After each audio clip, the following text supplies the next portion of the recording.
Hello बच्चों। तो हम आज का प्रॉब्लम देखते हैं। तो our problem says that the intensity distribution of x-ray, हमें इंटेंसिटी डिस्ट्रीब्यूशन का ग्राफ दिया है जो कि दो कोलाइड ट्यूब्स के ऑपरेशन के ऊपर प्लॉट किया गया है, जिनका वोल्टेजेस अलग अलग है V1 और V2, and using different target materials of atomic number Z1 and Z2 ये ग्राफ प्लॉट किया है। तो अभी यहाँ पर हमें बताना है कि यहाँ पर जो चार इनइक्वालिटीज दिया गया है, ये चार इनइक्वालिटीज में कौन सा इनइक्वालिटी इस ग्राफ के हिसाब से सही है। क्लियर है? तो क्वेश्चन एकदम स्ट्रेट फॉरवर्ड है। तो चलिए, क्वेश्चन तो आप लोग ने समझ गया, तो हम थोड़ा ग्राफ समझ लेते हैं। तो ये ग्राफ है जहाँ पर पहला ग्राफ और दूसरा ग्राफ है, ये इंक्रीजिंग लैम्डा का डायरेक्शन है और ये इंक्रीजिंग इंटेंसिटी का डायरेक्शन है। तो ये ग्राफ से हमें ये पता चलता है कि लैम्डा 2 जो है वो लैम्डा 1 से बड़ा है। ये कंक्लूजन इस ग्राफ से। तो ये की कंसेप्ट्स इस प्रॉब्लम को सॉल्व करने के लिए, पहला तो है मॉसले लॉ। मॉसले लॉ क्या कहता है? Frequency is given by a constant into z minus a constant the whole square. तो ये है जो मॉसले लॉ कहता है। और दूसरा है quantization of energy. Quantization of energy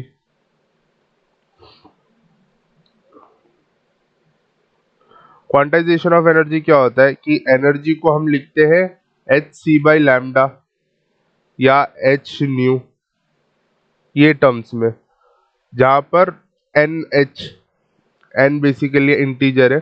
यहाँ पर हमारा एन जो है वो 1 होगा इस एग्जांपल के लिए। क्लियर है?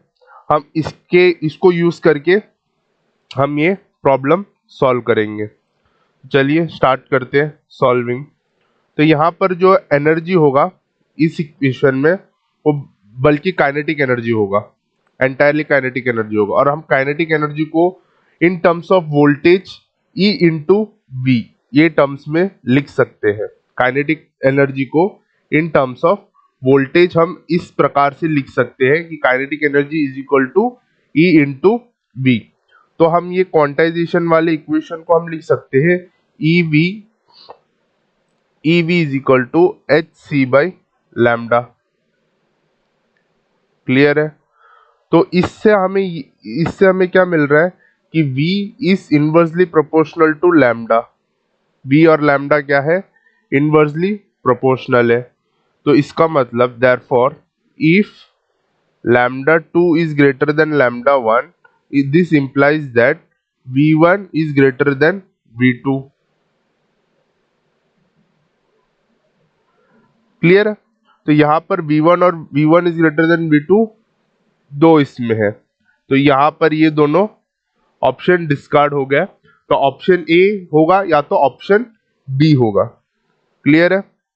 तो अभी हम सेकेंड कंडीशन के लिए देखते हैं जहां पर एटॉमिक नंबर्स की बात हो रही है। तो हम यूजिंग मॉसले लॉ, हमें पहले तो हम ये देख लेते हैं कि हमें तो ये पता है कि लैम्डा और फ्रीक्वेंसी के बीच में इनवर्सली प्रोपोर्शनल का रिलेशनशिप है। ये कहां से आया? हमें इस इक्वेशन से, C is equal to f lambda. Clear है? तो हमें पता है कि लैम्डा और फ्रीक्वेंसी इनवर्सली प्रोपोर्शनल है। तो अकॉर्डिंग टू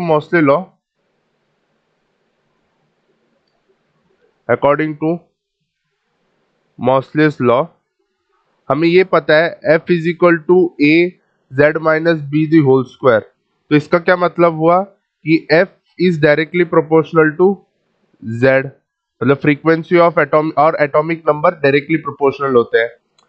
तो यहाँ पर हम ये दोनों इक्वेशन को, इक्वेशन 1 और इक्वेशन 2, ये दोनों को यूज करके हम लिख सकते हैं lambda is inversely proportional to Z, है ना? Lambda is inversely proportional to F and F is directly proportional to Z. Therefore, we can write lambda is inversely proportional to Z. Therefore, if lambda 2 is greater than lambda 1, this will imply that Z1 is greater than Z2। Clear है? और यहाँ पर Z1 is greater than Z2 option B में है, तो option B is the right answer. तो हमारा correct inequality क्या है इसके लिए? Lambda 2 is greater than lambda 1 implies V1 is greater than V2 and Z1 is greater than Z2। तो आई होप आपको ये समझ में आया होगा कि हम किस प्रकार से क्या स्टेप्स यूज करके हमने ये प्रॉब्लम सॉल्व किया है। Thank you.